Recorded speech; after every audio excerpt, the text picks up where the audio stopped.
এখনো পানিবন্দী ২০ লাখ মানুষ।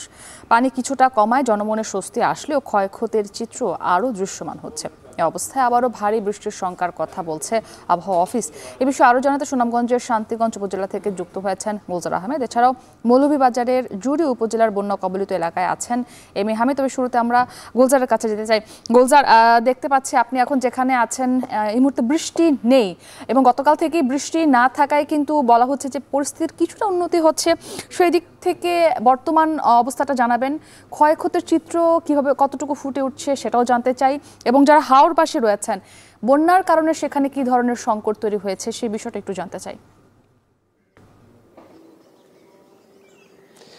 আচ্ছা দেখুন মুক্তি, আসলে বন্যা উন্নতি ঘটেছে সেটি ঠিক আছে, কিন্তু আশানুরূপ উন্নতি এটা বলা যাবে না। যদিও বৃষ্টি নেই তাই বিশেষ করে নিম্নাঞ্চলগুলোতে পানি কিন্তু তেমন একটা কমেনি, যদিও যেখানে উঁচু এলাকা যেগুলো আছে সেখানেতে মূলত পানি আসলে কিছুটা নেমেছে, কিন্তু হাওর অঞ্চল যেগুলো আছে হাওর অঞ্চলের পানি এখনও কিন্তু গলা সমান পানি বাসাবাড়িতে রয়েছে। আমরা সকাল থেকেই সুনামগঞ্জের দেখার হাওর, খরচার হাওর, মাটিয়ান হাওর, বেশ কয়েকটি হাওরের বাসিন্দাদের খোঁজখবর নিচ্ছিলাম। এখানে এসে যেটি দেখতে পাচ্ছি এখানে বাড়িঘরের আসলে কোনো বাড়িঘরের অস্তিত্বই নেই, যে বাড়িঘরগুলো রেখে গেছেন শুধুমাত্র টিন বা ঘরের চাল, এই জিনিসপত্র ছাড়ার তেমন কিছু নেই। কারণ সামনের দিকে ঘর যাদের ঠিক আছে, পিছনের দিকে অবস্থা খুবই খারাপ, অর্থাৎ ঢেউয়ে সবকিছু ভেঙে নিয়েছে।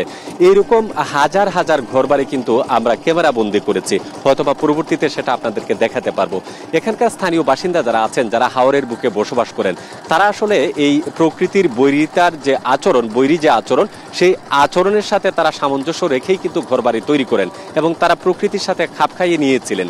কিন্তু বর্তমান যে পরিস্থিতি দাঁড়িয়েছে সেটি আসলে খুবই ভয়ানক, খুবই ভয়ঙ্কর। অর্থাৎ একদম নিজের প্রাণ বাঁচানো ছাড়া আর তেমন কোনো উপলক্ষ এখানে তৈরি হয় না, যার কারণে কিন্তু সব মানুষ এখান থেকে পালিয়ে চলে গেছেন হয়তো বা শস্য ঠিকানায়। আবার কেউ কেউ এখনও তার যে মূল ভিটে মাটি সেই জিনিসটাকে ঠিকই ধরে রেখেছেন, বা তারা যাতে এই ঘরের কোনো ক্ষয়ক্ষতি না হয় সেজন্য কেউ কেউ বসবাস করছেন নৌকার উপরে। বিশেষ করে বৃদ্ধ মহিলা এবং পুরুষ যারা আছেন তারা আসলে বিশাল একটা সংকটে রয়েছেন, কারণ এখানে শুকনো খাবার নেই, এখানে পানি নেই, এখানে বিদ্যুৎ নেই, অর্থাৎ চতুর্দিকে জলের যে খেলা সেখানে তারা আসলে অনেকটা আবদ্ধ হয়ে পড়েছেন এবং একমাত্র আকাশপথ ছাড়ার বাকি সব পথেই পানি আসলে বিরাজ করছে। এবং আমরা দেখছি যে প্রতিনিয়ত যত নিম্নাঞ্চলে যাচ্ছে ততই মানুষের দুর্ভোগ আসলে কিন্তু সবচেয়ে বেশি। এবং আমরা যেটি দেখছি যে এখানে বিশেষ করে গবাদি পশু যাদের ছিল, অনেকেই বলছেন যে কেউ মুরগ বা হাঁস পালন করে তার জীবন জীবিকা নির্বাহ করেন, সেই হাঁস মুরগ পর্যন্ত পানিতে তলিয়ে গেছে। কেউ কেউ নৌকার উপরে তার বৃদ্ধ বাবা মা অথবা তার গৃহপালিত পশু এটি নিয়েও কিন্তু বসবাস করছেন। কিন্তু এটি প্রতিনিয়ত আসলে সুনামগঞ্জের ক্ষেত্রে এই বিষয়টি ঘটছে। যদিও আমরা সিলেট অঞ্চলে প্রথম দিকে যে পাহাড়ি ঢল সেটি সাধারণত অতিবাহিত হয়, পাহাড়ি ঢলে সেই প্লাবিত অঞ্চলগুলো মূলত সীমান্ত এলাকা হয়, কিন্তু হাওর অঞ্চলের যে পরিস্থিতি সেটি আসলে খুবই ভয়ানক এবং প্রতিটি ঘরই ক্ষতিগ্রস্ত। কারণ এখানে একজন মানুষ যখন তার ঘরবাড়ি নির্মাণ করেন সেখানে অনেক ধার দেনা থাকে, পাওনা থাকে।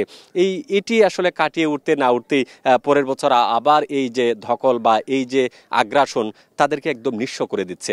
এর আসলে স্থায়ী সমাধান কি হতে পারে, এবং যে পুনর্বাসনের কথা সরকার বলা হয়, সরকারের পক্ষ থেকে তাদের সাময়িক সহযোগিতা করা হয়, এটি সাময়িক থাকে, কিন্তু দীর্ঘমেয়াদী পরিকল্পনা আসলে এই হাওরবাসীর জন্য খুবই প্রয়োজন। ইতিমধ্যে যারা ক্ষতিগ্রস্ত হয়েছেন তাদের পাশে দাঁড়ানো আসলে এই মুহূর্তে উচিত।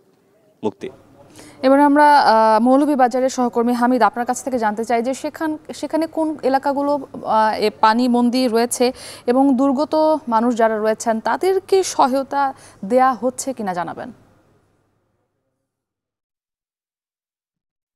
মুক্তি, আমি এই মুহূর্তে দাঁড়িয়ে আছি জুড়ি উপজেলার কৃষ্ণনগর এলাকায়। আমার সাথে আছেন জুড়ি উপজেলার চেয়ারম্যান কিশোর রায়চৌধুরী মনি, আছেন সহকারী কমিশনার ভূমি সানজিদা আক্তার, রয়েছেন পিআইও জনাব মিজানুর রহমান।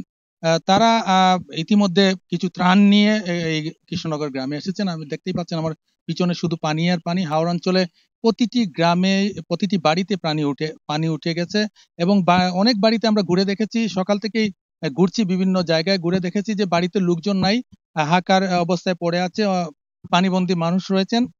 যেখানে একটু উঁচু জায়গা আছে সেখানে মানুষজন রয়েছেন, অনেকে ঘরের মধ্যে মাচা বেঁধেও অবস্থান করছেন।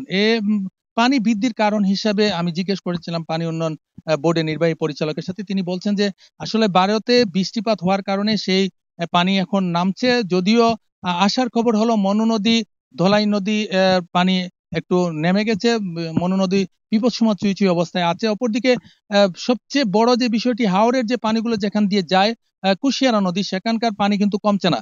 এখন পর্যন্ত সকাল দুপুর 12টা পর্যন্ত 23 সেন্টিমিটার বিপদ সীমার উপর দিয়ে প্রবাহিত হচ্ছে। অপরদিকে জুড়ি নদী গতকালকে সকালে ছিল 209 সেন্টিমিটার, আজকে সেটা মাত্র 2 সেন্টিমিটার নেমে গিয়ে 207 সেন্টিমিটার উপর দিয়ে প্রবাহিত হচ্ছে। এবং আজকে সকাল থেকে ভারী বর্ষণ হয়েছে মৌলভীবাজারে এবং বিশেষ করে জুড়ি উপজেলা, কুলাউড়া উপজেলা সহ বিভিন্ন এলাকায়। এতে করে আবারও পানি বাড়ার শঙ্কা দেখা দিয়েছে।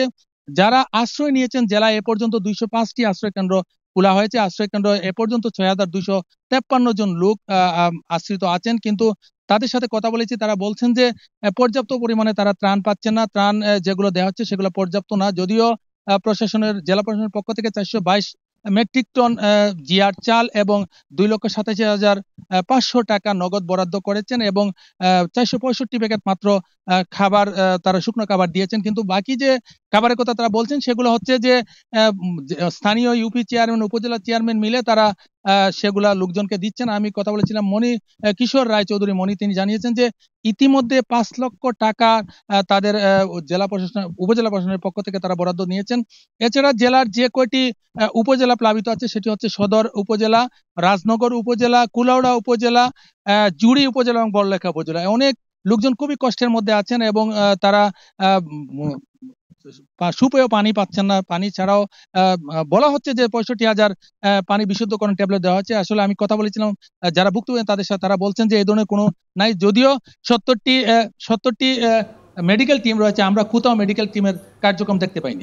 এই ছিল আমার কাছে জুড়ি উপজেলার কৃষ্ণনগর এলাকা থেকে সর্বশেষ মুক্তি। বৃষ্টি কিছুটা কমেছে, তবে বন্যা পরিস্থিতির এখনো আশানুরূপ কোনো উন্নতি হয়নি। এখনো বন্যা কবলিত রয়েছেন 20 লাখের বেশি মানুষ। সেখানে ত্রাণেরও অভাব দেখা দিয়েছে, তবে সাধ্যমতো চেষ্টা করা হচ্ছে তাদের দুর্গতদের কাছে ত্রাণ পৌঁছে দেওয়ার জন্য। সেই খবর জানাতে আমাদের সঙ্গে সুনামগঞ্জ এবং মৌলভীবাজার